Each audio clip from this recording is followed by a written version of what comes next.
What is up, everybody? Welcome. Wait, what the fuck? God damn it, Chet. What's up, everybody? Welcome. Welcome to the stream. Welcome to the show. Welcome to your Friday. Hope you guys are doing well, man. Hope you guys are doing well. Got a bunch of stuff to talk about today. We got to talk about Loki season 2. Some of the stuff that's coming out about that. It's next week, guys. It's next week. The first episode's next Thursday. I can't freaking believe it. Can't freaking believe it. How many of you guys are really excited for Loki season 2? Throw a 1 into the chat if you're really excited for it.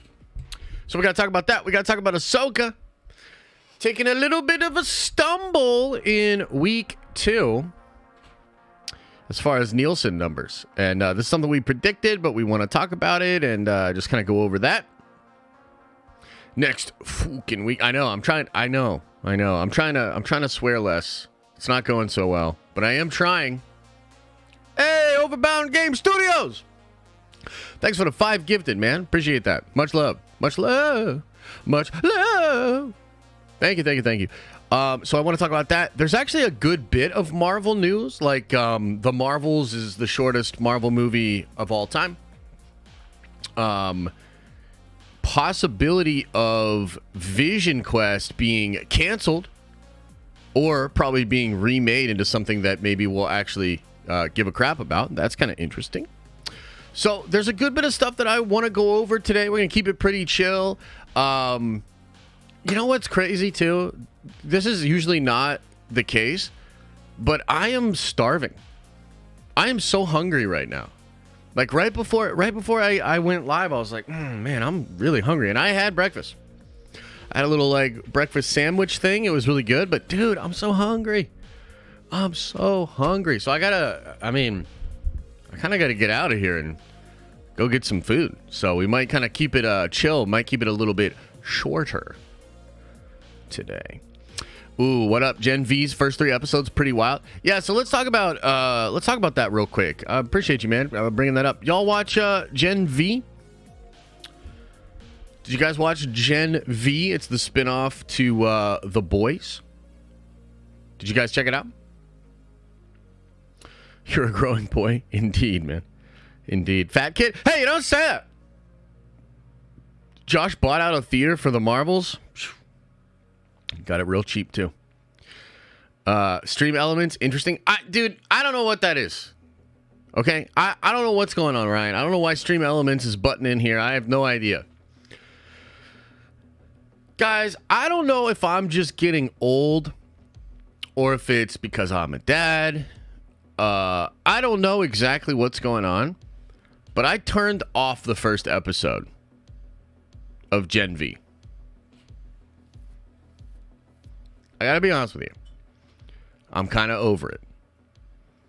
I know that a lot of people dig it, and I know a lot of people like the show. But, dude, I'm kind of, like, over this whole, like, look how flagrant we are. Look how edgy we are. You know? I was just like, dude, I'm over it. So I turned that shit off. Wasn't really feeling it. And I've said this before about The Boys.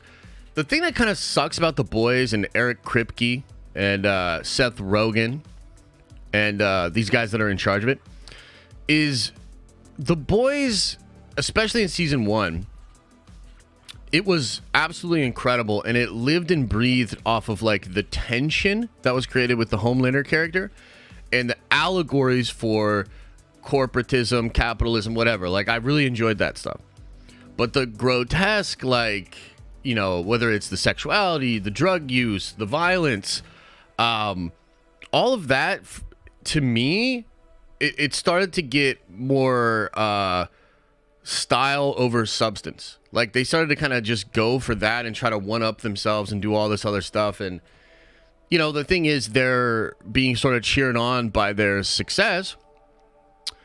And it's like, it's cool, you know. I want the show to do well. I think it's good for, you know, comic book genre that the show's doing well. But I'm kind of over it, dude. Like, I was... It's just not for me, man. So, I know some of you guys probably super disagree, and you really, really like it. I'm going to give it another chance at some point and maybe see if I want to finish the show or the series or whatever. But I'm just not feeling that. And again, I don't know what it is. It could just be, like I said, I'm getting a little bit older. It could be because I'm a dad now or whatever. I don't really know. It's just I'm kind of over it. So, Gen V, you know, I know people dig it. I know people like it. But, nah, not for me, man. It's like, it's fine. But not for me. So, anyway, other stuff to get into. Let's talk some show notes. Show notes! Show notes! Been saying this since the start, Josh, but you insisted The Boys was good. It's not. I don't know if I'd go as far as to say it's not good. I just don't think I think it's a little overhyped. I think it's a little overrated. And the thing is, dude, like, there's good stuff in there, right? There's good stuff in there. Isn't it Garth Ennis? Am I blanking on who created the book or whatever? But there's good stuff in there, but it's just they go too... Honestly, they're too big for their britches, and like... Eric Kripke is like, and look, it's easy when you get success. Of course, like, you think your shit doesn't stink. You think like you are the man, etc., etc. So like, it is what it is. But like, nah, man, The Boys really ain't it for me. I'm not gonna sit here and say it's bad, but it's not. It's not what some people think it is, in my opinion, of course. So I'm not gonna cover Gen V. I'll probably watch the next season of The Boys, and if that's really good, maybe we'll cover it, maybe we'll talk about it, but like, not really for me, man. You know, not really feeling it. And it's funny because a lot of people bring up, like, even last night we did a stream, we did a town hall for Unity, and a lot of people were like, I'm getting some Boys vibes for this, and I'm like, ooh, no. Like, no, that's not what we're doing. No, thank you. But I get it. I understand some of the similarities, etc. Speaking of that, guys, you know, for the collectors, we did our first town hall last night, and it's crazy because I feel like I got a lot out of the stream last night. I almost feel like I got more out of that stream than you guys did. Maybe that's okay, but it was cool, man, to get the feedback from you guys and to, you know, talk through some things and some decisions. And I think, you know, I have the tendency to be like, oh man, I want to just get it out there. I want to get it out there. Let's do this. Let's do that. But I think it's good to hear the feedback from you guys and to be like, well, we want this thing to be, you know, the first impression of the book is like, that's what it is. The first impression is the first impression. So you can't really have a second first impression. So I appreciated the conversation yesterday. And I've got a lot to kind of sit back and think about, and we'll kind of go from there. But I really appreciate that, and we'll have another one of those really soon. I eventually want to get to the point where we run those just off of Discord. There's no YouTube involved. So if you're a collector, you've got to check out your Kickstarter, check out your email. You have a link to the collector's Discord, and we'll continue to have conversations there. It's pretty cool. Mr. JB, thanks for gifting 5 memberships. Holy crap, man. Appreciate you. Thank you so much, man. Okay. The only other things that I'll say for show notes is if you are a Prime member, a Nerdventure member at the Prime level, this Sunday at noon, we are having another Prime stream. It's going to be really cool. This is the first Prime stream since we funded Unity. We've also been having a pretty good month with Ahsoka videos, so I think we'll have a lot to dig in on Sunday. Maybe some things that will surprise you guys as well. So that's going to be cool. I will see you guys then there for that. And what else is going on? Is there anything else that I think that might be it. Oh, I've got a big video coming out about Balin and Abeloth today. I think it's going to blow your mind. So make sure you check that out. That's going to be really cool. I'll probably have another video maybe releasing on Sunday. And it will be about Luke and Ahsoka. Luke, Ahsoka? No, and Anakin and some of the stuff from episode 7. That is really, really cool and more meaningful than I think a lot of people are giving it credit for. So Look out for those videos. Is there anything else going? Am I missing anything else, guys? I feel like I'm missing something. Any news on how long the last episode of Ahsoka is? No news on that. No news on that. Although I'm saying it's probably gonna be like a 45, 50 minute. I don't really see it being like an hour and a half. I know some people were like, dude, this better be like an hour and a half. And I get that, but I don't think that's what's going down, guys. Okay. So let's talk about Ahsoka a little bit. Let's start here. I do want to get into some Marvel stuff. We're going to talk Loki season 2. I'm excited for Loki season 2. It's going to be good times. But, you know, last Friday, I think it was, we talked about the Nielsen numbers for the first week of Ahsoka. I don't see any Kickstarter/Unity survey email. Double check your spam. Double check all the things. Also, double check that your pledge actually went through. There were like 40 some people that, like, I don't know if their money wasn't in their account or, you know, maybe they had the wrong card on file, but they didn't get it. So, like, dude, if you didn't, like, some people just didn't get it, and like, I'm sorry, but that's the way it is. Anyway, so we talked about Ahsoka in its first week, and the narrative there was kind of interesting because when we got the Nielsen numbers, it looked a little bit better than the picture that was painted out there by Samba, and a lot of people were like, yo, like, this show came out way lower than all the other stuff. It's performing like Andor, etc., etc. And then the Nielsen numbers come out, and they speak to a different story. The Nielsen numbers are like, yo, this actually did pretty good. Second biggest show opening after Kenobi, and that's huge.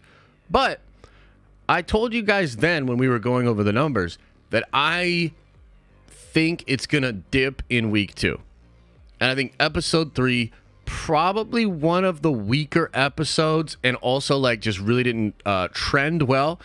And if you'll recall, if you think back to that time,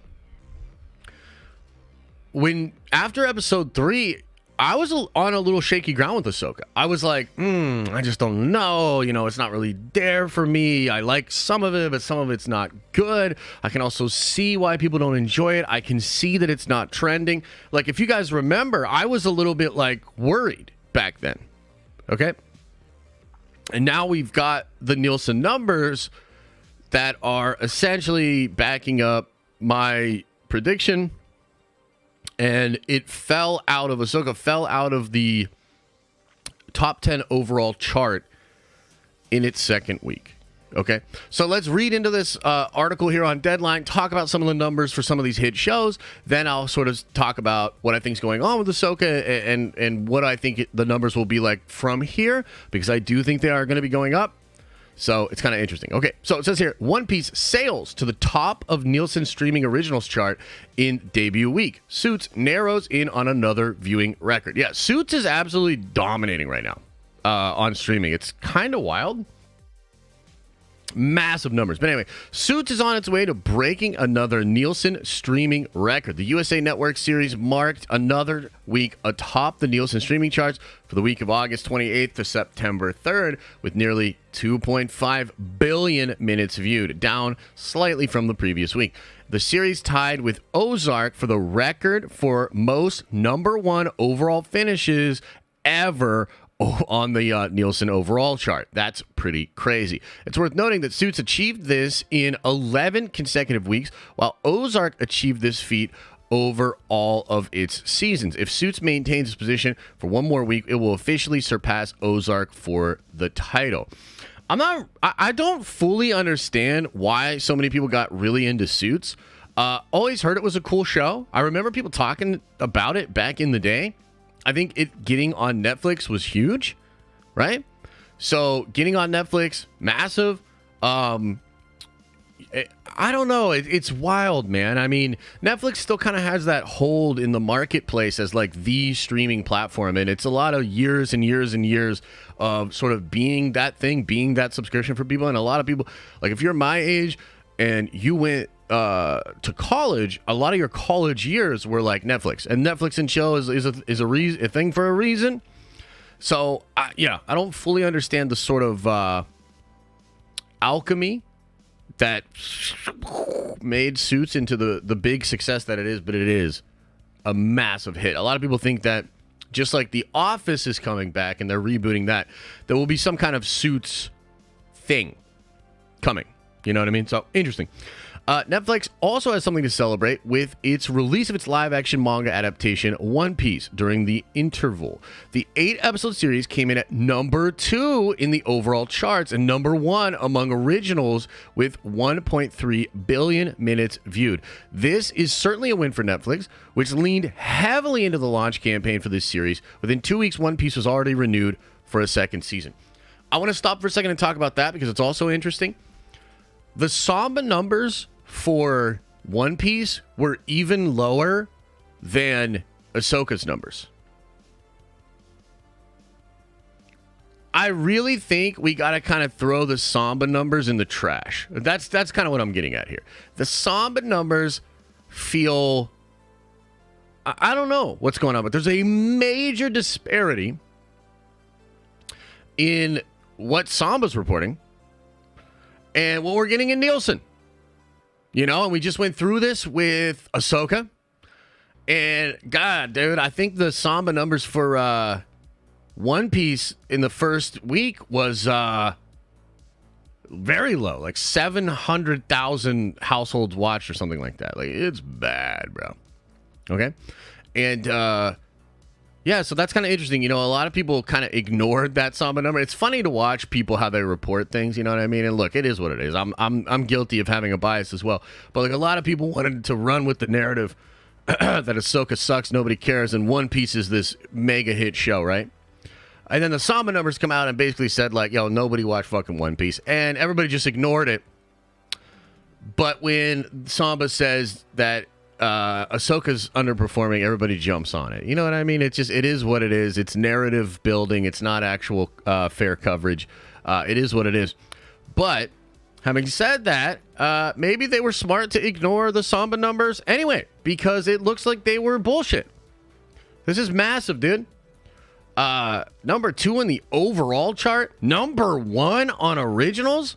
1.3 billion minutes watched. My God, that's huge. That's massive, dude. So good for them, and it shows exactly why they want to greenlight that second season. I'm almost through in the actual anime, which, by the way, is super weird and actually not planned at all.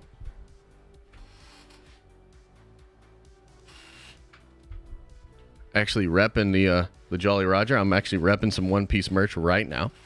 But yeah, I loved the live action show, and we started watching the anime. We're almost through where the live action show leaves off in the anime. So I'm almost into new territory for One Piece, which is pretty cool. But yeah, huge hit. Netflix once again dominated the overall, claiming a spot for Who is Aaron Carter. You Are So Not Invited to My Bat Mitzvah. Disney Plus maintained its spot for Bluey, naturally, but on the streaming originals side of things, Ahsoka didn't manage to move the needle much. In fact, viewing was cut in half in its second weekend at just over 400 million viewing minutes, pushing the series down to number 5 on the list. However, it makes sense that the viewership might have deflated since only 1 episode was released this week as opposed to the 2 released in the first week. Still, that's not an entirely positive sign, considering it indicates that the audience for the series is plateauing early. Yeah, I mean, and this gets into, you know, I've said this before, but this is the reality of the situation. Like, I have a lot of issues with Ahsoka Season 1. It's my favorite Star Wars thing that's come out in, like, forever. You know, other than like Tales and, you know, some Bad Batch episodes and stuff like that. It's like my favorite Star Wars thing ever, but it's not perfect. It's far from perfect, and there are flaws. And I think the very slow and shaky start of Ahsoka did a massive disservice to the show. So I love Dave Filoni. I really like what's happening in the show right now, but there are flaws with the way this show was written and produced. It shouldn't have had that slow of a start, period. And I think that you should have gotten to some of the more exciting stuff better. I also think episode 7 was a pretty big step down from what we got in episode 6. So there's some blemishes here on Ahsoka, you know? And my take is that after the first 2, I mean, you have a drop-off from episode 1 to episode 2, and then you have another massive drop-off from episode 2 to episode 3. A lot of people quit the show after the first 2. Do you know what I mean? So, yeah, that's unfortunate. Now, I think, and I think most of us believe, the show's going to tick back up. Episodes 4, 5, and 6 are absolute fire. Absolute fire. But I think maybe rethink some things in season 2. You know, my thing would be, and I know like it's one of those weird things where you're like, oh, but like Dave's just telling his story, like let the man cook, like just do that, all that. But it's commercial art. So like Dave knows what time it is. It's commercial art. And this isn't the George Lucas era where basically he doesn't give a shit about profitability. You work for a publicly traded company, et cetera, et cetera. So Dave should know what time it is, you know? Write it differently. That's what it is. So we'll see where the numbers end up with Ahsoka in that 4, 5, and 6 stretch. And we'll see where the show ends up overall. As I said, I love the show. And I can't wait to see the finale next week. And I've been having a blast as a Star Wars fan. But that's not to say that it couldn't improve. That's not to say that there's not a better version of Ahsoka waiting, maybe even being developed for season 2. So I wanted to bring that up because we like to be, you know, as thorough and as honest as we can with how these shows are doing and how I guess the studios and companies should adjust accordingly. So that's what it is. I wonder if you guys have any questions, concerns, comments about Ahsoka. But numbers don't lie unless they're Samba numbers. That is what it is. Can't have a slow start. The episode count is 8 and 30 to 40 minute long. Yeah, I agree. Like, it's just, there's no reason to start that slow. That's what it is. If it was 16 episodes, it would have only been around halfway. This would be so much better because the possibilities would be endless. I don't necessarily think that the length of the show is the problem. I think it's the way it was constructed. You know what I mean? And I do wonder a little bit, particularly with episode 7, if there was tinkering, and I'm really curious to see what episode 8 looks like. And we'll do more, we'll do more conversations, and I'll even do like a leak video on Monday or whatever, you know, just a last minute leak video, and yeah, we'll kind of keep it moving and get into it. So, yeah. My take is that new shows start slow. Think of Game of Thrones and House of the Dragon. Yeah, but to me, House of the Dragon episode 1 was fire. It was not a slow start. I felt like House of the Dragon episode 1, it may not have had a crazy amount of action, but it had a crazy amount of tension. It was very tense, very fast. And I think it delivers what the audience is looking for. And it delivered it, like, perfectly, you know? I haven't rewatched that show in a long time, but the way I remember it was being blown away. And that first episode did crazy numbers, dude. So you're talking about, I mean, I don't even know, but like, it did very well. You know what I mean? Love you, Josh. Hits did not start slow. Hits, what? There hasn't been enough actual plot to fill a 2-hour movie, which is what this should have been. Interesting. New Star Wars fans are defensive as fake. I mean, that's true. It's true. There are some defensive Star Wars fans out there, for sure. Breaking Bad first couple episodes were slow burns. That's true, but it also starts, I mean, like, yes, but that pilot is kind of massively put together. Like, there's a reason that show popped. That pilot was great. So while I do agree that it's a little bit of a slower start, I thought that pilot was really great. I also don't think we should be making shows in 2023 in the same way we were making shows whenever that show was popping, like 2012 or something, 2014, 2016. That's not a good model. You know what I mean? But yeah, it's I think it also speaks a little bit to the state of Star Wars in general, where like a lot of people, like if you think about it, the Kenobi show, I think a lot of people came with an open mind and they were really excited. I think a lot of people came into Ahsoka with not an open mind and they weren't excited. And I think in some ways there were people ready to get mad. And that's not the show's fault, but it is also the reality of the situation. It's like if you want to create content in a complete vacuum and not understand where your audience is at, then don't make commercial art. Just go make art in your basement. You know? If you want to make commercial art, you have to understand the market. You know what I'm saying? So, yeah, Ahsoka it's such an interesting show because, again, it is flawed, but it is my favorite thing. And what it does right, I think it does really, really well. You know what I mean? So, yeah, that's kind of where we're at with Ahsoka, and it's been a great time covering it. I can't wait for the finale. A little bit sad that it's going to end. But this is a good transition here. I cannot freaking believe, ladies and gentlemen, that we are going into 2 big episodes of Disney Plus streaming television next week. We are ending the Ahsoka show, and we are starting Loki season 2. It is blowing me away. I can't believe that we're going to do Loki season 1 premiere, Ahsoka finale in the same week. So before we get into talking about all the Ahsoka stuff, I mean, yo, what are your thoughts on that? Like, that's crazy.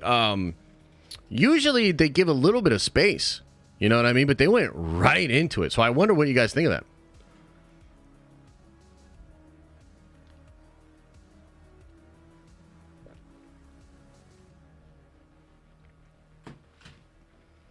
Oh boy. Remember how many views Loki season 2 trailer had? Didn't it crush? I think it crushed. I think we were all a little like, oh, I don't know. And then it was like, boom, 200 million or something. I don't know like what the number was, but wasn't it ridiculous? Does anyone care about Loki or the MCU anymore? Oh, it's a good question. We're going to find out real soon, aren't we? I feel spoiled like 2 of the good ones back to back. I know. Don't care about Loki. Here, I heard that. I got my buddy saying, don't think about it too much. He has no clue where it's from. That's funny. On the bright side, so finale's garbage. We can pretend it didn't happen and enjoy Loki instead. That's true. It was 80 mil the first time. That's insane. Yeah, that's huge. So, let's kind of set the table. Let's talk about this because there's some people in it. Like, we kind of have this split audience, right? There's like a lot of Star Wars fans. There's a lot of Marvel fans. And then there's like a few DC fans. You know what I mean? So some of you guys are like, I don't get it. Loki, like, who cares? But let me explain to you. Loki is the biggest show that was on Disney Plus, bigger than Kenobi, and it came out years before Kenobi, where they had far fewer subscribers.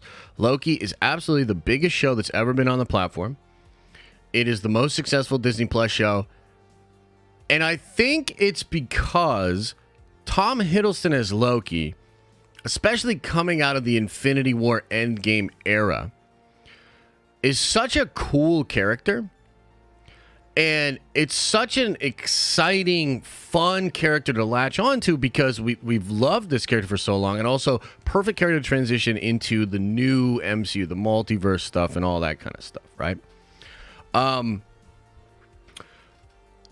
You look at a lot of the Disney Plus shows, and they feel really, I don't know, man. I mean, I'm not trying to be rude, but they kind of all feel pretty shabby, and they feel like there's a few of them that have like a unique feel. Like I thought like Moon Knight had a unique feel to it, but then it kind of fumbles the bag and just becomes this droll superhero paint by numbers bullshit, to be honest with you. But it kind of starts out with its own unique vision and its own unique style. I guess Hawkeye has that a little bit, but at the end of the day, it's not that different. Loki's maybe the only show on Disney Plus that has a completely unique feel, a completely unique sort of mise en scène, the music, the set design, the costumes, the characters, the performance. It has a very unique feeling. And I love that aspect of Loki. You know, it's got a vibe, man. It's got its own unique vibe. And I felt like it was a really special piece of entertainment that was done on Disney Plus. So Loki's a super big deal. You know what I mean? Like, it's a super big deal. And especially considering where Marvel is at right now, Loki's a very important show for Marvel and for the Marvel brand. So it's a big deal for the multiversal saga and actually proving to us that that shit is dope and that people still care about it, right? It's a massive deal for Kang the Conqueror as the overarching villain of all this shit. And so it kind of has to prove to us and back it up that Kang is that guy, because he just got beat by ants and Quantumania was such goobly glob garbage that a lot of people, including myself, were like, yo, just get rid of Kang. Let's go with Doctor Doom. I'm over it. Right? So this show has to really kind of remind us why the Kang character and Majors is that guy and why we should be excited about him being the big villain of everything. Okay? And especially considering, you know, what's going on with Jonathan Majors and the court, which to me, it feels like it is looking better for him in the court of public opinion, perhaps even in the court of law. I just hope he's not, you know, breaking up too many other fights in what appear to be staged TikTok type events, because that is confusing and unneeded. Just let the case speak for itself, in my opinion. So there's a lot kind of riding on it for that. And this is also a big show because we have to, like, go towards Secret Wars. You know what I mean? Like, we have to go towards Secret Wars, and we have to feel like that's dope and it matters and it's awesome. I mean, Loki was the sort of cracking open of that story, and what they did with Majors at the end and the TVA and all these things, it was a super big deal.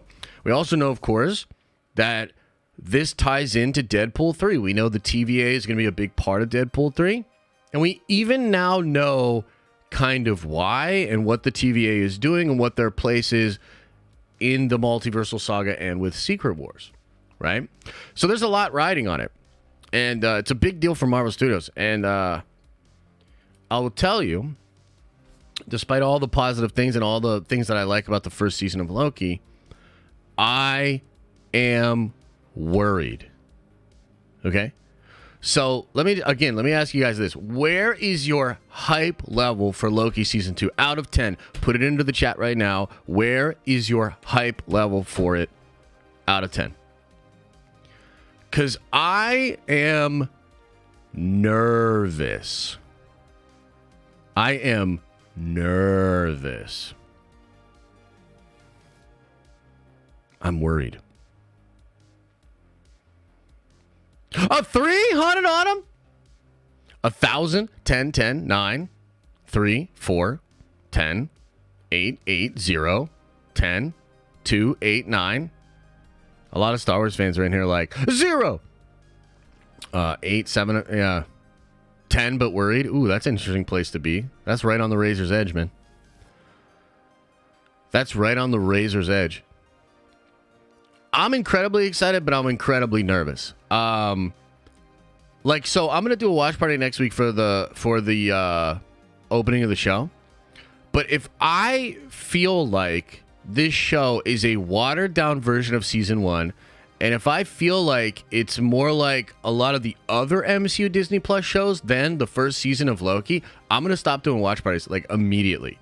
That's where I am at with Marvel right now. And it's tough because I love Marvel. I love the Marvel brand. I'm really excited about a lot of stuff coming from Marvel, but I'm also really sick of it. I'm really sick of it, and I'm sick of the bullshit. So if I don't feel like Loki is going to be that show, I will literally stop covering it because I just don't care. Like I'm at a point where that's gonna happen like that. I'm gonna be really quick to do that if it feels like that. So I'm really hoping that it's not gonna feel like that. I'm really hoping that it's gonna be absolutely incredible. So let's talk about what we know about the show so far. So do we have any indication on how the show's gonna be? Is it gonna be dope? Here's a couple of things that I'll say. I believe they sent out 4 episodes as screeners, and they just sent them out this week to the press. Okay? So,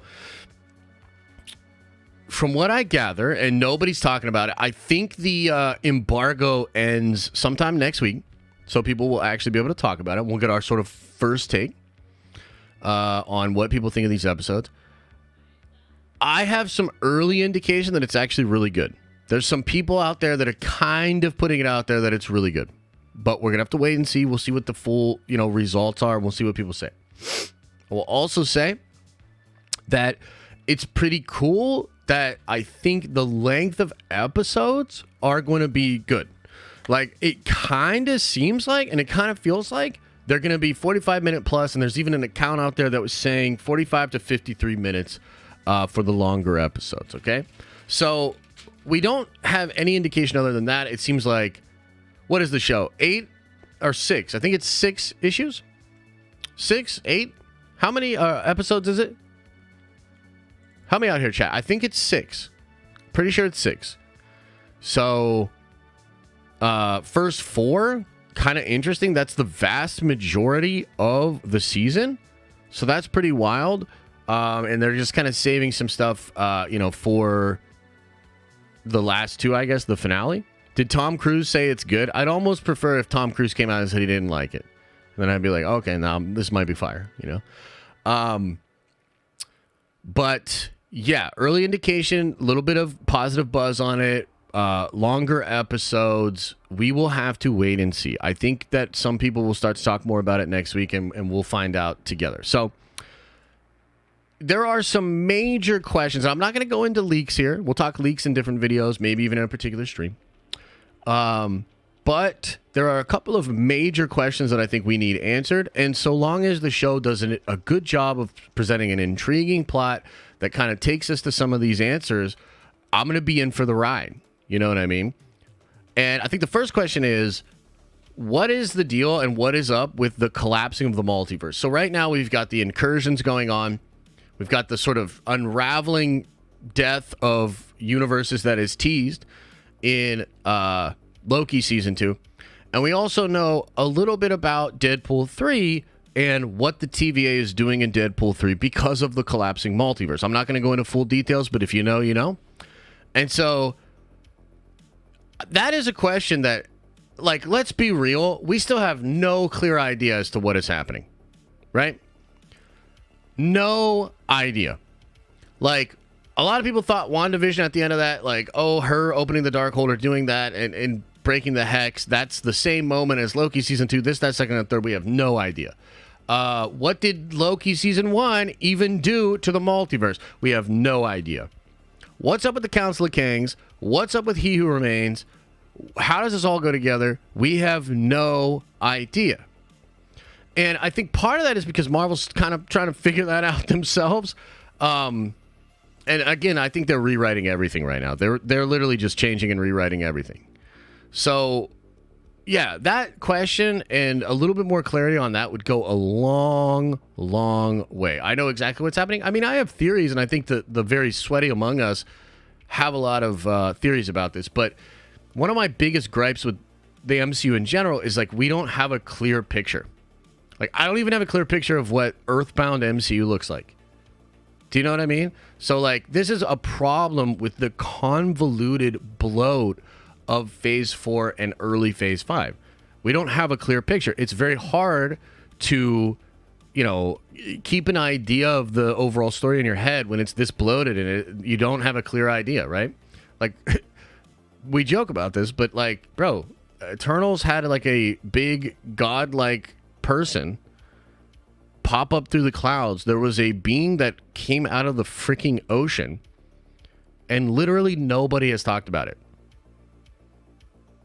You see what I mean? So it's like, I don't know. Like, it's just that's an issue, right? So I'm hoping that answer is spelled out a little bit more plainly for us, and we get an idea of what's going on with the multiverse.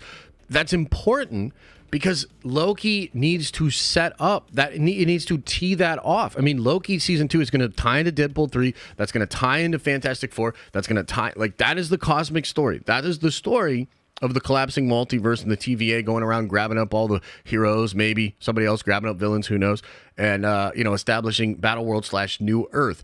That's incredibly important. So hopefully the show does its job and sets that table well. That would be huge. So that's one big question. Another big question is, what is going on with Kang? And originally I thought, we're going to just have a little bit of Jonathan Majors in this show. But it appears, he's in a lot of this show. And you're going to get a lot of him in different scenes, maybe even different versions.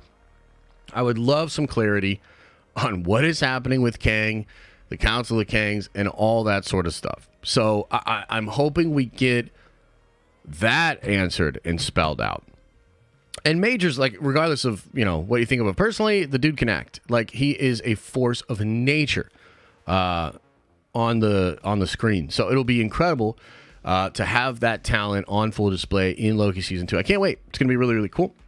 And then I think maybe another one it's like a smaller one, but this is a big one for me, is I would really like a very strong connection tie into Deadpool 3. So where we're at right now with Marvel, the writer's strike is over. The Screen Actors Guild is apparently meeting next week, and that strike is likely to be over within the next couple of weeks. And a lot of the reports and a lot of what people are talking about with regards to Marvel is that they are going to streamline Deadpool 3. Like, they absolutely know that Deadpool 3 is the juice. We know that Deadpool 3 is the juice, and they're trying to make that shit happen asaptually. So there's a chance that they go crazy and actually get this movie out next year, maybe even make summer before Captain America 4. Like, we'll have to see how it all shakes out. But they absolutely know that that's a super big deal. And for me, I need there to be like an actual connection. Do you guys remember that shortly after Loki season 1, the trades reported that Tom Hiddleston and Sylvie actress were going to be in Doctor Strange in the Multiverse of Madness? Do you guys remember that report or not? Put it into the chat. Do you remember? Do you remember? Remember that shit? The trades don't usually get shit like that wrong. Okay? So, I believe that some of the plans they have with the TVA, they were going to put it into MOM. They were going to put it into MON. And possibly even exactly what they're doing now, they were going to put into Multiverse of Madness. So it kind of like Multiverse of Madness. Here's what happened. Like, we've talked about this a million times, but like they had to shake it all up. I mean, originally MOM was going to come out, and then you were going to have Spider-Man. And they kind of changed it all around, so it got all goobly glob. And the strategy on Marvel's part was remove all the connective stuff, pull back on all of that. That way we can fit this together and not have to change everything and not have to rework everything. Well, where they're at now is they've like actually now are ironing out the details of the plan. They know what they're going to be doing as far as grabbing up all the heroes from the multiverse. Like, they have a structure in place for that. It is connected to the TVA. It is what is happening in Deadpool 3. And I just want that to be set up properly and to be executed as a through line from the show into the movie. You've got to show me, Marvel, that you can actually do what you used to do. Because Phase 4 was too goobly glob. It needs to be toy. You need to be toy. Toy like a tiger. You know what I'm saying? So, that's kind of my discussion for Loki Season 2. And we're going to wait and see. And I do expect Loki Season 2 to be cool. And hopefully it's like a big hit and it's awesome and we really, really enjoy it. because we've got the Marvels and we've got Echo after that. And man, do I not want to have to go through 3 projects in a row that are like, what are we doing here? Total kind of random side note, but it actually does apply. Do you guys remember? Do you remember when we watched the Matt Pat video about how to fix the Marvel Cinematic Universe? This is the film theory guy. Do you guys remember when we watched that video? Chat, you remember? Do you remember? One of the things that Matt Pat said in that video was he talked about programming. And he talked about how you need to switch things up and have some of your stronger stuff come out and then have some of your more risky, weaker projects come out. He was talking about how, like, you can't just have miss. You've got to move things around. And strangely, like, literally weeks after that video, Marvel kind of did that. So they now have, well, you know, we'll see because it's all going to change now because of the strikes. But they, like, moved Deadpool 3 up.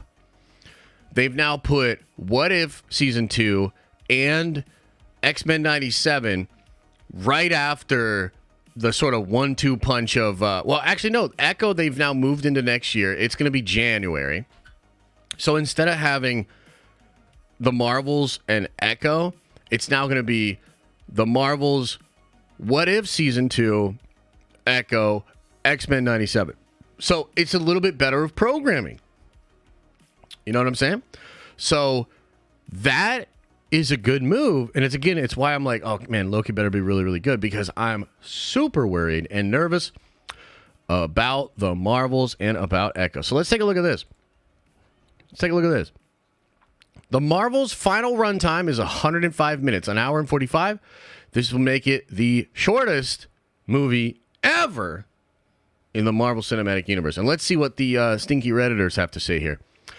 Crazy to think that Five Nights at Freddy's movie will be longer than the Marvels. Interesting. Well, to be fair, it seemed like the movie is packing several games into one movie. It's not sticking the first game, but they're talking about the thing. Five Nights at Freddy's is actually only including the first game. Okay. Wow. So the discussion on the Marvel's Studio Spoilers subreddit is really not even about the Marvels. It's more about Five Nights at Freddy's. If the Marvels was packing more comic adaptations, it would be even longer. The more comics would be, the longer the movie. The only comic it's really adapting is a filler issue, so it makes sense for the... Wait, what? Oh, no.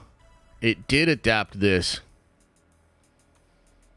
Oh, no. Why?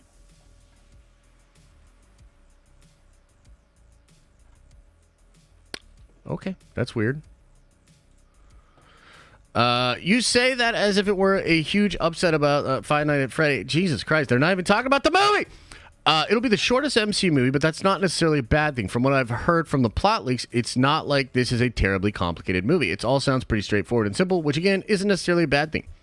I'm just really hoping it's a good movie. Not only does the movie need to be need it specifically, since the haters will be blah blah blah, but the MCU itself needs a good entry as well. Yeah, I agree.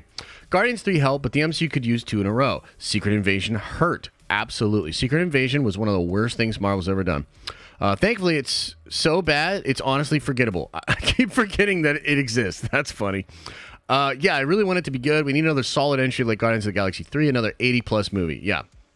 I think the film will live and die depending on how fun the spectacle and action is to watch. The simple, straightforward, fast-paced plot might be a negative to some, but also a breath of fresh air for others, which adds more pressure to the action. To deliver the CGI will be great. It can be a crowd pleaser, blah, blah, blah, blah, blah. Okay, so here's the thing, man. The Marvels. The Marvels, the Marvels, the Marvels. What to say about the Marvels? Okay, how about this? Let's start here. What is your hype level for the Marvels, chat? Out of 10. Where's your hype level for the Marvels?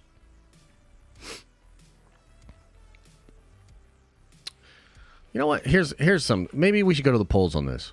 Let's go to the polls.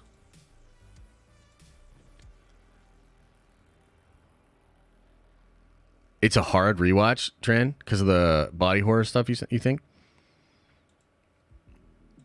Let me ask this question. Are you going to see the Marvels opening weekend?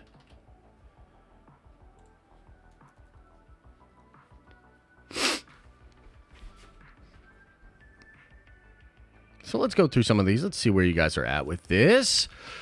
0, 4, 5, 0, 10, 8.5, 6, 6, 6, 7, 2.5, 3, solid 4, 2, 10, 3, 5, 3, minus 100, minus 10, 0, 5, 1, 6, 5, 7, 8, 3, 2, 0, 2. Oh my God, dude, these are horrible numbers. Like, real talk. Horrible numbers.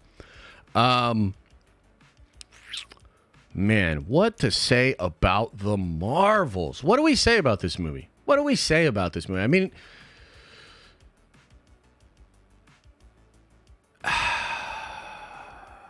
did you guys see, total side note here, did you guys see James Gunn stole my line about the homework thing recently when he made a, he recently talked about shared cinematic universes, and he said, if it feels like homework, then skip it.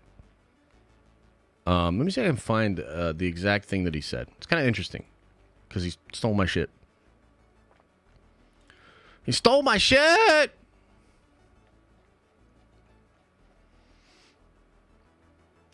Let me see if I can find it. Somebody tagged me with it on Twitter, so I'll try to find that. I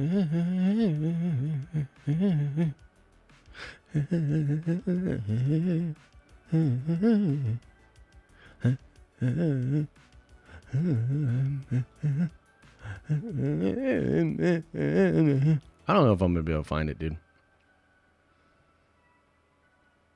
Maybe somebody else can find it and tag me or something.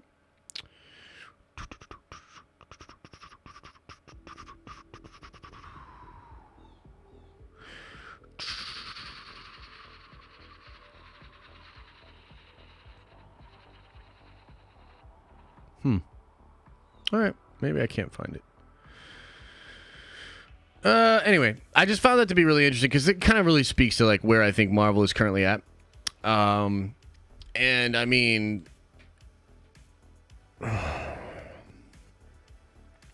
I'm going to see this movie, but it absolutely feels like homework. I have zero hype for this movie. Zero. I want to see the incursion. I want to see the post-credit scenes. And that's about it. So in my mind, shortening the movie and making it the length that it is, it works for me because I'm not really there for the movie. It's kind of a sad reality of it. But yeah, I don't care. I just don't care. And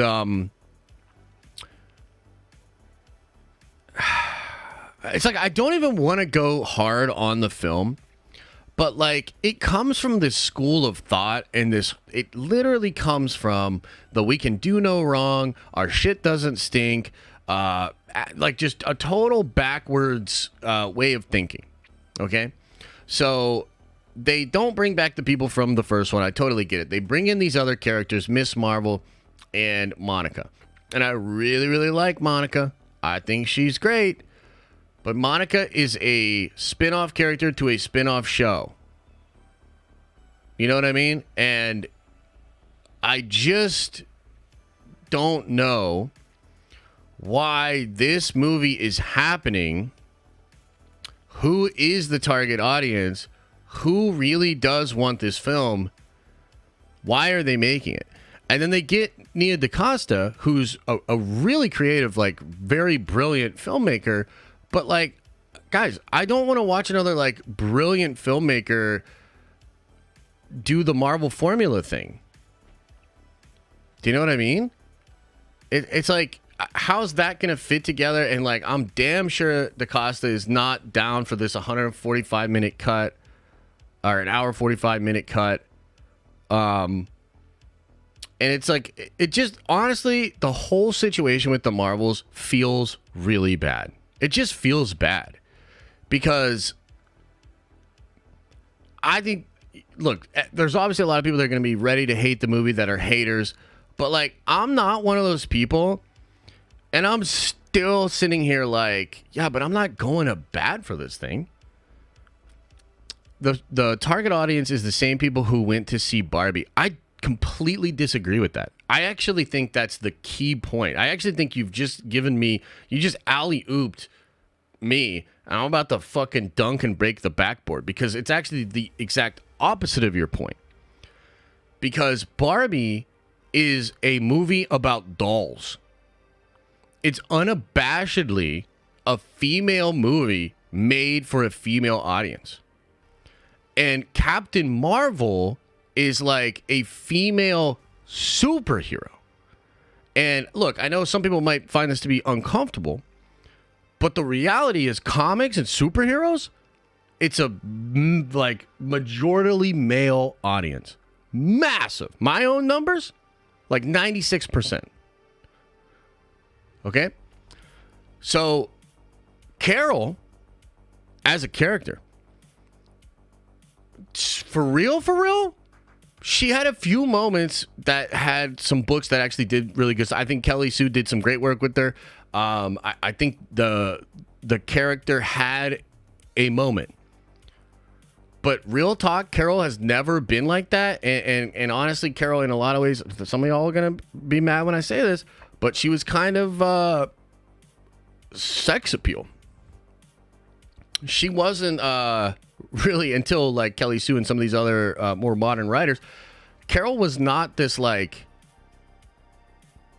feminist icon. She was hot. So, look, and by the way, I actually am reading right now. I just started reading the new Avengers book.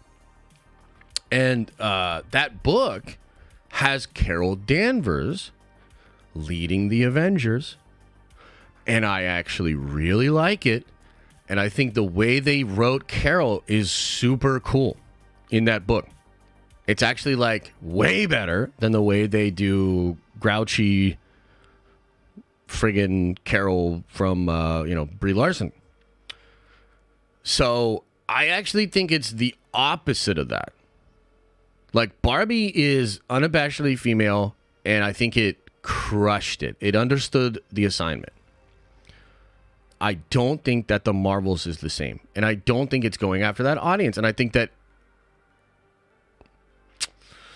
it just feels like a sort of illy conceived film.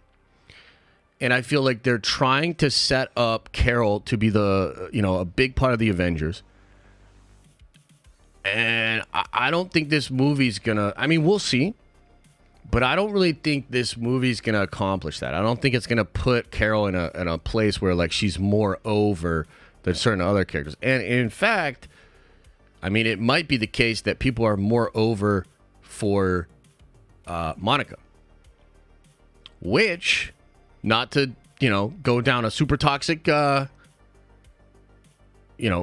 here, but, Jeff Snyder did say that there was major problems, that there was major beef between Teyana and Brie, and that Brie Larson felt super butthurt about a lot of stuff that was going on and was, pretty shitty on set.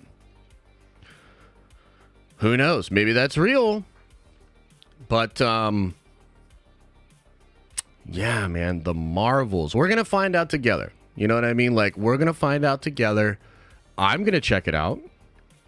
But I'm not really expecting much, and it's not something I'm excited. Have you guys seen a lot of the hype for Ms. Marvel online?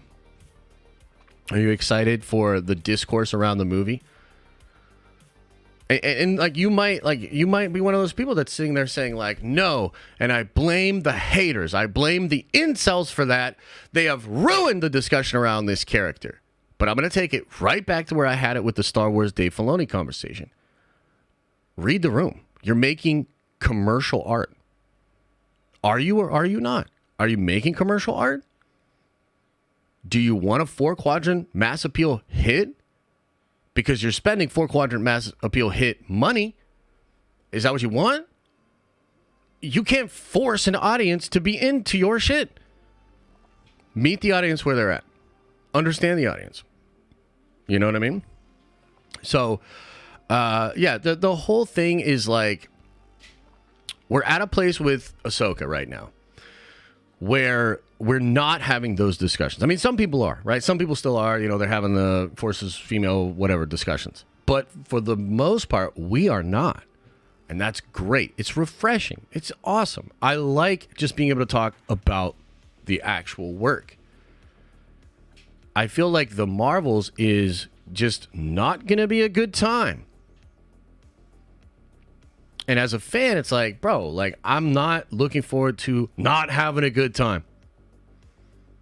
You know? So that's kind of what it is for the Marvels. And then, like, Echo, I mean, do we even have to? You know what I mean? Do we even have to talk about Echo? I don't really think we do. Okay, so there are a couple of other Marvel things that we need to discuss. Number one, Humberto Gonzalez reported that they are looking at different lenses today for the Fantastic Four movie. Thoughts, chat?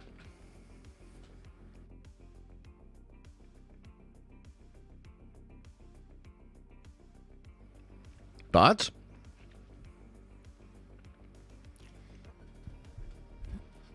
Did I like Gen V? No, I did not. Marvel can catch me outside. How about that? How about that? What do you guys think of Marvel trying out lenses for the Fantastic Four movie?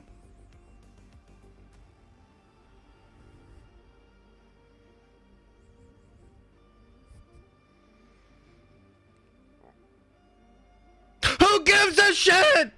That's the stupidest piece of news I've ever heard in my whole life. What are we doing? Oh my God, Marvel, stop. Humberto, stop. Stop. Motherfuckers talking about lenses? Lenses. We're talking about lenses? Holy shit. Oh my God. This is ridiculous. We have reached the point in Fantastic Four discourse where we're talking about lenses. Anyway, here's the English version of the new poster for the movie that's going to be really fun. Okay, now here's something we can actually talk about that's kind of interesting, okay? Ooh, it's kind of interesting here. Jack Schaefer and other writers have removed Vision Quest from their WGA profiles. Agatha Coven of Chaos title has been updated to Agatha Darkhold Diaries. That is pretty interesting. Because, you know, I've been saying for a while, much to the chagrin of Can We Get Some Toast and all the other alt accounts that they have, that Marvel needs to cancel some of this shit. Bro, lenses make a big difference. Brother, you are not just, well, actually me about fucking lenses, bro. I know that's not what you're doing. Josiah, I know that you're not, well, actually me about lenses right now. I know that's not, so something else has to be going on because I know that's not what you're doing. There's no way you're trying to, well, actually about the fucking lenses. Holy shit, bro. Sit back, bro. Just sit back. Okay, so I've been saying for some time that a lot of this stuff that they greenlit, it's like a lot of the stuff that comes out of that attitude of like, we can do no wrong, they'll eat this shit up, like whatever, that attitude. A lot of the stuff that came out of that idea, that mentality is not good. And a lot of it needs to be ended. I find it fascinating that they've removed Vision Quest from their PGA profiles. Wonder Man appears to be a little bit further along than some of these other ones. So, like, they're probably going to do Wonder Man, unfortunately, because I think that is a stupid idea as well.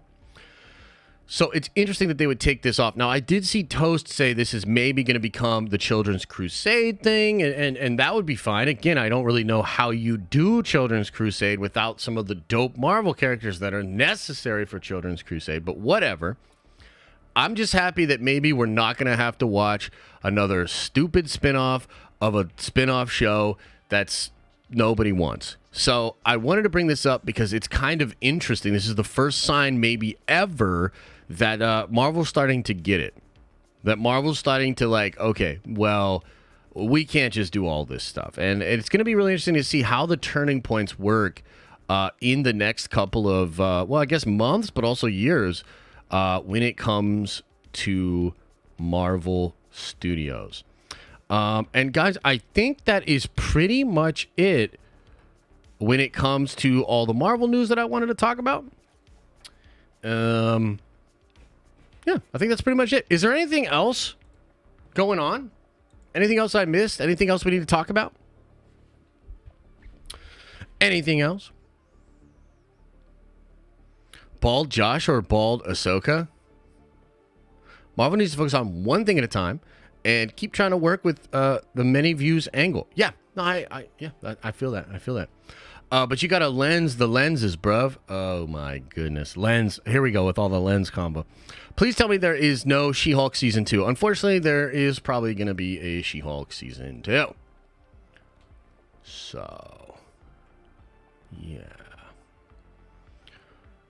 Okay, here it is. Here's the James Gunn quote. Dude, it's so crazy that James Gunn and I are actually on the same page about a lot of different stuff.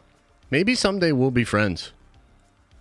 You know what I mean? Like, maybe someday James Gunn and I will actually be homies, and we'll laugh about that whole Twitter thing. We'll be like, oh, yeah. Good times, huh? Okay, so check this out. Seriously, though, why should we invest time and effort in yet another shared universe? Just build on what's already there with slight course correction as needed. He says here, if you think of anything as investing time and effort, no matter what shared universe, you definitely shouldn't be.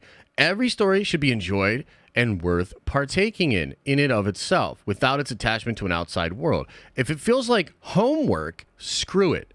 Shared universe should add fun to the individual stories, not the other way around. The individual stories and characters are much more important to me than the connections between them. Wow.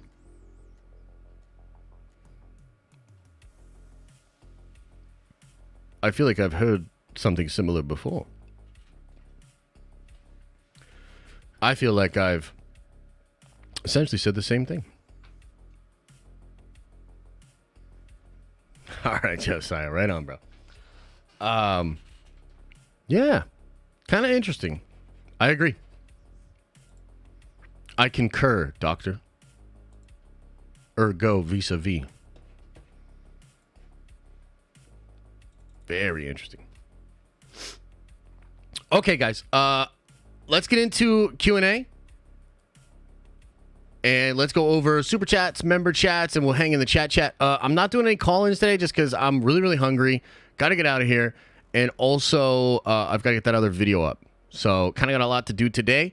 We will be doing a Prime stream on Sunday. We'll have a lot of streams next week. And next Saturday, we will be doing Saturday morning cartoons. It's going to be a good time. The many L's of Josh not here. Switch back to your main. Why are you hiding? Wait, what? What are you talking about?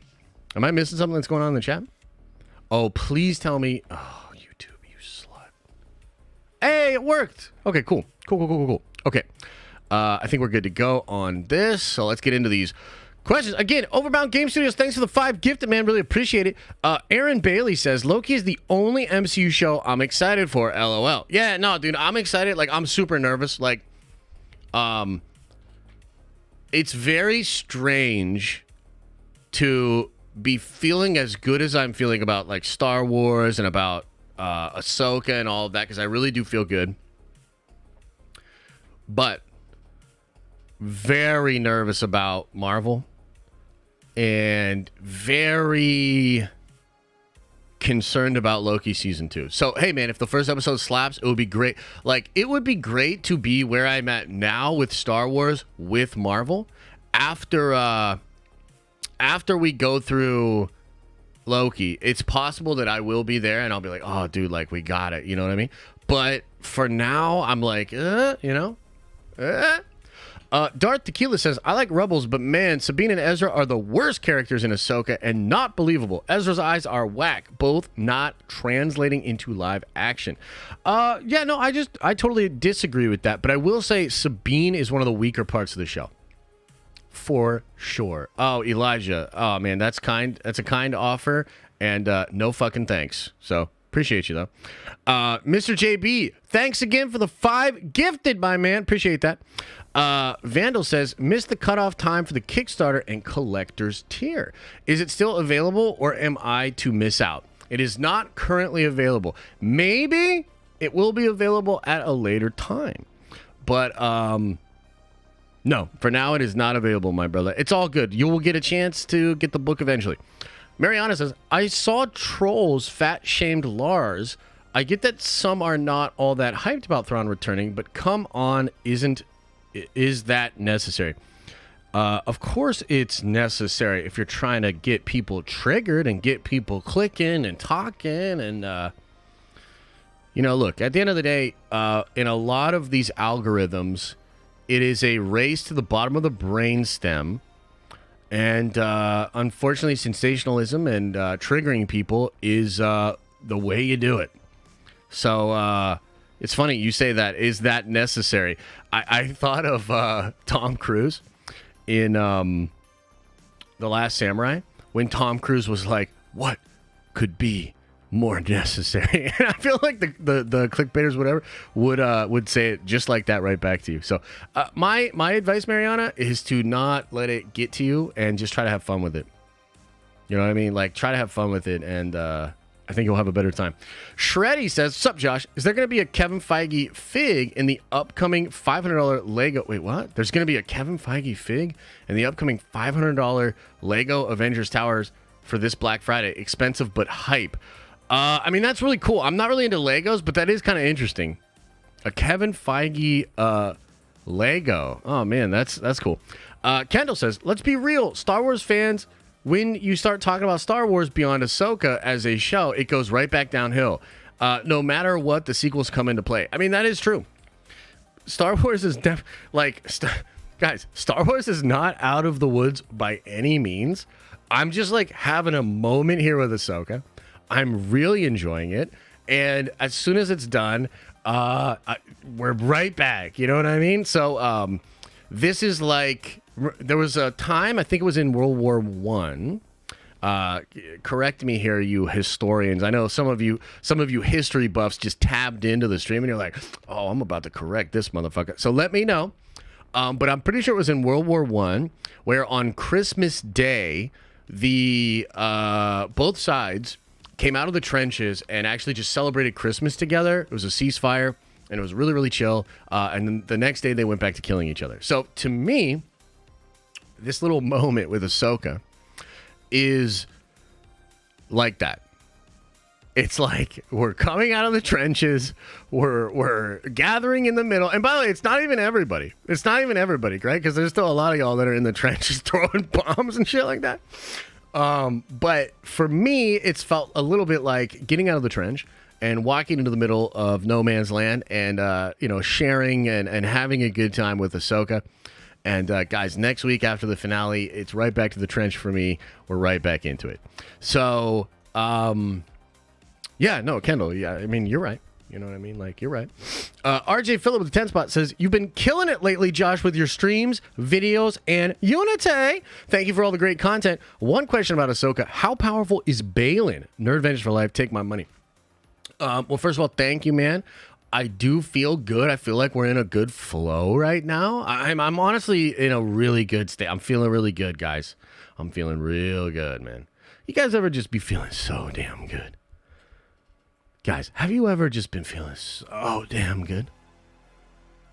You know? I've been feeling so damn good. So I appreciate that. And how powerful is Balin? Yo, everybody keeps forgetting this like huge aspect of the Balin character, which explains all this shit. Is he really powerful? Duh, obviously. But why is he able to keep beating Ahsoka? Why?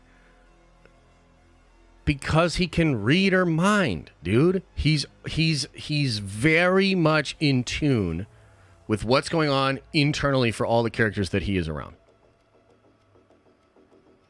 So it's a little bit like Obi-Wan's defensive stance. It's a little bit like Mace Windu's ability. Balin happens to have a certain affinity for the Force, which allows him to be nay unstoppable in combat. So how powerful is Balin? Very. And I like that, you know? Thanks again, RJ. Logan says, I saw The Creator last night, and it banged so hard. I'd put it with Cross the Spider-Verse, and Oppenheimer is the best film of the year. Highly recommend. Go see it, y'all. I'm actually probably going to go see that movie today.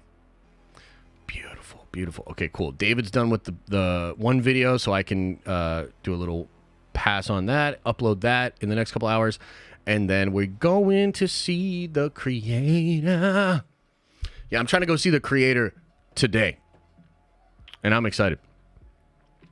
Finto says, are you going to check out Gen V? I got an invite to an advanced screening of the first 2 episodes on the big screen. If you like The Boys, you will like it. Okay, so we talked about this a little bit earlier, but I'll go over it again because of your very generous super chat.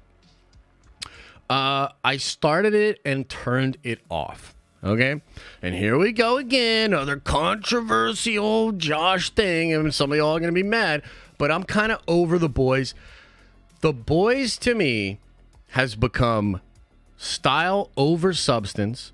It's like an edgelord, like repressed, like it's like a repressed teenager that gets to talk about all the shit they wanted to talk about around their Christian parents but couldn't. Like, the show is so full of itself. It thinks it's so clever. It thinks it's so edgy. It's gross. It's weird. It's just okay. So there you go. Amelia with an 18-month super member chat says, I noticed the tagline in the Loki trailers. The timeline is running out. Makes me think it'll lead right into Doctor Strange 3. It's going to be big. Yeah, no, I think it's going to be very big for sure. I think it'll more tie into Deadpool 3, but yeah, like, you're on the right track. Like, Doctor Strange 3, Shang-Chi 2, these are going to be really big and have a lot to do with the multiversal saga and all of that. So, yeah. Darth Tequila says, don't think about it too much start during Kenobi. It did, sir. The Exodus says, maybe Kang isn't the Beyonder, but maybe Julian McMahon's Doom does to the Council of Kangs what 2015 Doom did to the Beyonder to make a power grab. I would love that, but everything I've been told indicates that's not going to be the way that it is, which sucks. But, yeah, I think that would be cool. Elijah says, Unity Discord stream intro animation ideas. Ooh, okay, yeah, I'll be thinking about that. The many L's of Josh. I mean, brother, I'm just going to ignore you. If you send way more money, I'll ignore that too. Baby Bird, welcome to the Nerd Vengers. You are a Nerd Venger now. Jay Slide says, is everyone going to hate on Tom Hiddleston Loki, real life wife in the Marvels? I think that'll be low on the totem pole for things that people will hate, but I could be wrong. Andrew Stout says, the Marvels will be Charlie's Angels all over again. I don't even know what that means, but I like the other. I remember liking Charlie's Angels. I don't really understand what that's about. So, yeah. Elijah says, let me call in and we can argue about Anakin using the dark side. Hell nah. But appreciate you, bro. C. Young says, why is it okay to fat shame Lizzo but not Lars? That is an incredibly insightful, great question that I don't care to answer or think about. And sorry, C. Young, because you're a new Nerd Venger, and I appreciate it. You probably got gifted. It's really cool. I appreciate the support, blah, blah, blah. But, man, Fuck that question. Yofi says, can't wait for Unit A. Can't wait to get that special edition baby. Oh, man, I can't wait to get it in your hands. And it'll be cool when you get the book, too. Chillin says, while I'm a bit nervous about Ahsoka finale and Loki premiere, I still have some faith in both shows. Either way, next week is going to be huge. Nerd Avengers for life. Take my money. Next week is going to be huge. It's going to be a really busy week for me. Dirt Wizard says, great show. I really hope they find a good recast for Balin so we can get more of his character. We def need Shang-Chi too. It was such a fun movie. That's what my favorites of what they've done in the last couple of years. Really, really liked it. And man, a good recast for Balin is essential. We're going to find out next week for sure, but it seems to me that the Balin thing is, I mean, it's a huge thing that they're setting up for season 2. It is a shame that Ray passed, but it's also like crazy what a great performance he left us with, and I think it would inform whatever actor would replace him. So we'll see how they handle that. I'm not really sure, but I'm fascinated by it. I think it's maybe one of the most interesting characters to come into Star Wars in a long, long time. So it'll be cool. He will be written out, in my opinion. I guess, maybe. I don't think so from what I've heard, though. I don't think so. We'll see. Adam taking my fun away. I know, right? Look, I can feel, I've been doing this for a while. I can keep a good temperature on the chat. I know it's a little bit more tense today. And I've been a little bit more of a butthole today. Maybe it's because I'm hangry. You know, I am pretty hungry. You know, it is what it is. Like, we've had a lot of streams and videos where we, you know, despite walking through the shadow of darkness and the very crazy time right now for like Marvel Star Wars. Oh, I never even talked about the DC drama today. And I totally get it, and I'm trying to do my best as like having fun and being real, and it's like a balance. You know what I mean? Why are we tense again? I think there's a tension because Marvel is in a really bad spot, and I think a lot of Marvel fans want to just get excited about Loki and pretend that I think a lot of people are hoping we get. A lot of Marvel fans want what just happened with Ahsoka to happen with Loki season 2, and you know, maybe some people expected or wanted me to get out here and be like, dude, I'm so excited for Loki season 2. I can't wait. I think it's gonna be incredible. I'm not there, guys. I'm just not there, and I'm very skeptical of the show and very skeptical of what Marvel is doing right now. So I think there's a little bit of tension with that, but at the end of the day, like, it's going to be fine. Like, we will watch it together. Maybe the show will blow me away, and we'll have a lot of good discussions and a lot of good stuff about it. So yeah, that's probably my take. Yeah. Nah, they're in a good spot doing bad things. They're in a good spot doing bad things. Maybe. Ahsoka ain't being watched. Oh, okay. I should probably stop talking about it then. I should probably stop, like, having a really good month in views talking about it because nobody's watching it. I'll keep that in mind. Thanks. Here's a tip, people. Become a member and you get more leeway. Is that true? Does that feel like it's true? Do I give more leeway to members? I don't even know. I don't even know.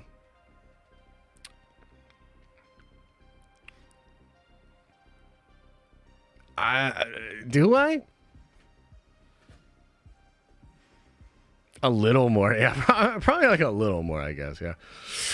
New Flash comic was pretty good too. Oh, that's cool. I've been meaning to get more into the dawn of DC. It's actually one of the things I was thinking about was starting to really cover comics a little bit more. And that includes Marvel and DC because they've both kind of done a lot of relaunching and stuff right now. So, yeah, it's something I've been thinking about, like covering comics each week because I want to help comics, and I've been getting more into comics and stuff like that. So, Trev is a mod and got banned. That is true, although that was not my best moment. You know, I had a momentary spout of extreme butthurt. So, hell yeah, I've been liking it. That's cool, man. That's good. That's good. I was in my LCS the other day. Owner said the newer reprints are out. Others said the newer reprints are outselling all the new comics. Can you say that a different way? I'm not sure what you mean, bro. Thoughts on the Ahsoka finale? Do you think it will be like the last episode or really rushed and sloppy like Boba? Kind of worrying, my man.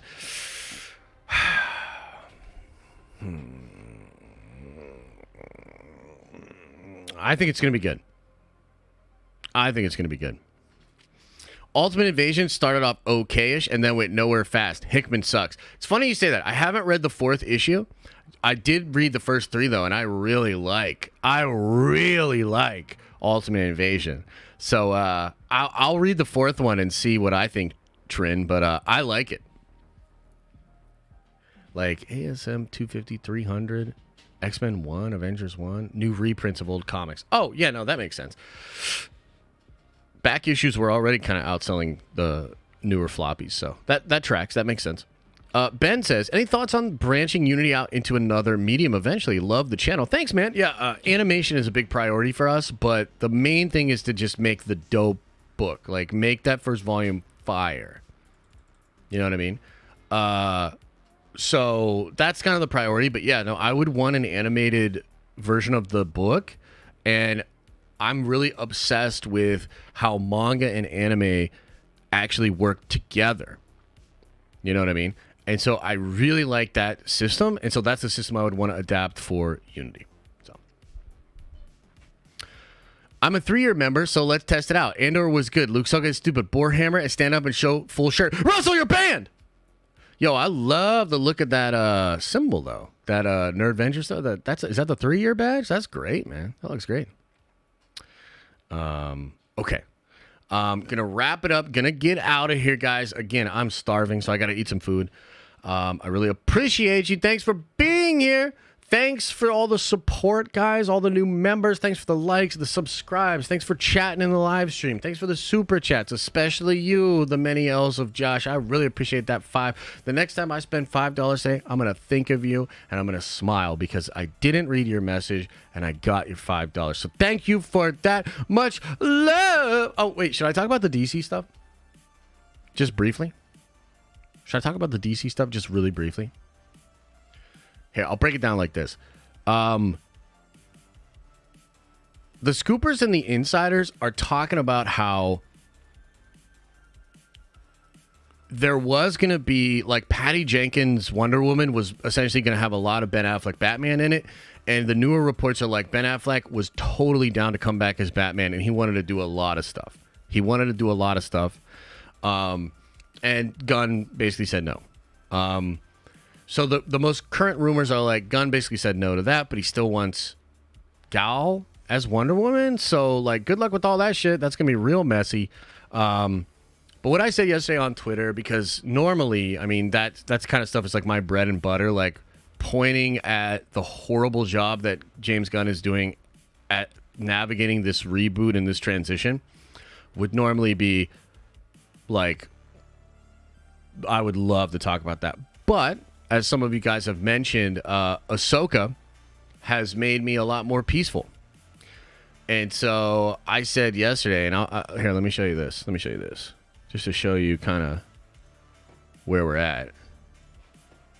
So I said this. I said, look, I absolutely believe the rumors going on about Ben Affleck and Patty Jenkins, the DCEU stuff, but I'm kind of over it. I've spoken a lot about how poorly I think this reboot has been approached. But we got to see what it will actually be to judge the DCU. And that's where I'm at. And then this guy said, Ahsoka has changed you. I feel like you're Ahsoka the White. And I feel like that too. And so I made this. I feel like I'm enjoying Ahsoka so much that I have been reborn. And I'm just way more peaceful, having way more fun, getting way less triggered, and I'm trying to be a little bit more chill. Even today, I tried to be a little bit more chill. I don't know if you could tell, but I am trying to be more chill. And so basically, guys, I am Josh the White, which low-key kind of sounds like a slur, honestly. But, this is me now. And so I'm glad that we're all having fun together and we're being more peaceful and we're chilling. And, much love to y'all. Appreciate you. I'm going to get on out of here. And as I always say, I hope you are having an awesome and a nerdy day.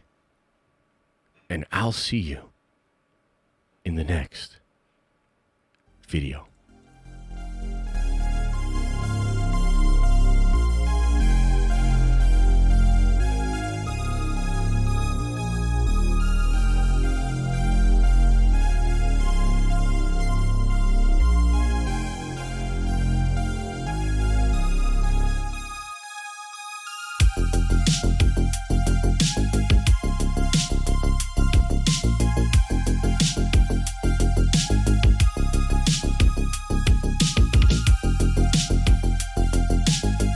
Oh, wait. Hey, thanks, Leon. Just wanted to show many appreciation for you in the channel and the community, bro. Hope everyone is well and have a great weekend. Can't wait to see the Star Wars Symphony in Allentown next week. That's dope, bro. Thanks for the love. Appreciate the 10 spot. Appreciate the love. All right.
Is everybody gone? Did everybody leave? Guys, breaking news, and this is actually super cool. And this is like real talk. This is exactly what I'm talking about as far as Marvel canceling some of the bull crap and going for the big stuff. No more filler. Let's get to it. Marvel Studios has officially begun development on their X-Men movie, with writers beginning to meet this fall. The head writer or the writer of that movie is supposed to be filled by the start of 2024. That's what I'm talking about. Let's go. There is a way out. For Marvel, this is what it looks like. Let's go.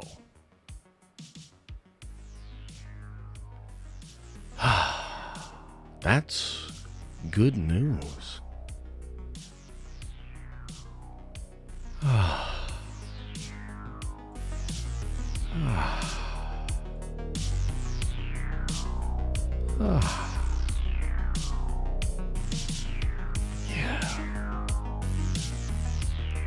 right, everybody. I'm starving. I gotta get out of here. I appreciate you guys. Open up your third eye and wash out that stinky butt. I'll see you later.